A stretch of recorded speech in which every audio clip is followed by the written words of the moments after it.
In realtà, dietro questa strategia della calunnia, strategia del dossieraggio, dietro questo metodo boffo, c'è una regia che io, con indagini mie personali, ho scoperto, ho trasmesso alla magistratura e in questo momento è sotto il vaglio della magistratura, documentazione compresa.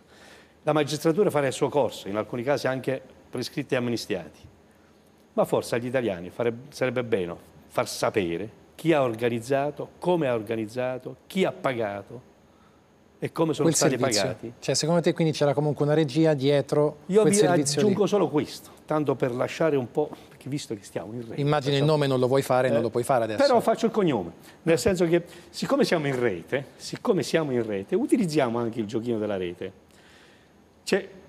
Quando c'è un'email c'è un nome o un qualcosa che ti dai prima, @governo.it. Da lì parte un ordine di pagamento. A voi individuare chi può essere. Però è qualcosa di inquietante, perché tu stai dicendo che comunque non Libero e Giornale, ma Report... governo.it. Non c'entra niente Report.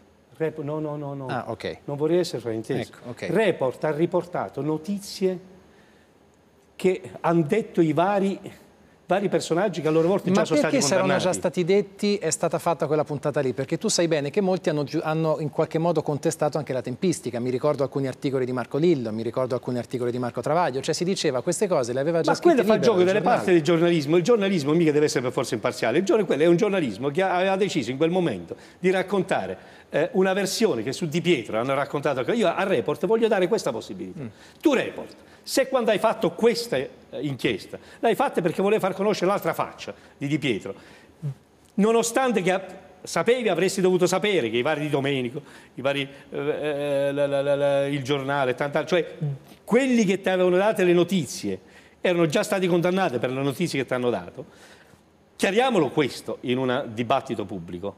E io, se ho sbagliato qualcosa, ammetto le mie responsabilità, vediamolo insieme. Però io ti sto dicendo qualche altra cosa in più, sto dicendo alla signora Gabanelli.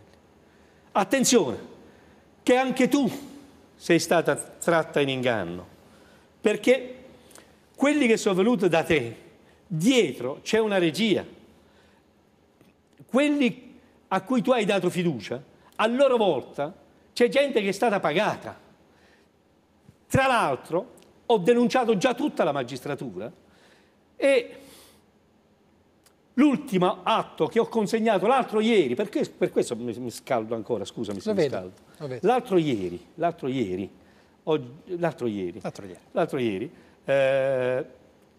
ho consegnato, ho depositato tramite il mio avvocato, io sono avvocato di me stesso, mi appoggio al mio amico e fratello Luigi Ligotti, una memoria alla magistratura a cui ho allegato, di un dossier che ho consegnato così, perché ormai ho allegato copia delle mail che è partito da una certa persona, @governo.it. Mi dici l'anno e il mese di quella mail? Così, te la ricordi? certo che me la ricordo. E quando era appunto al governo. Quello lì. Quello che ha scritto, quella squadra che ha scritto. E quindi l'anno non si può dire, non lo puoi dire. Perché se no capisci a me, lasciamo un po' di... Così è l'occasione per fare la puntata numero 2, che dici? Vabbè, sì, volentieri, quando vuoi Antonio.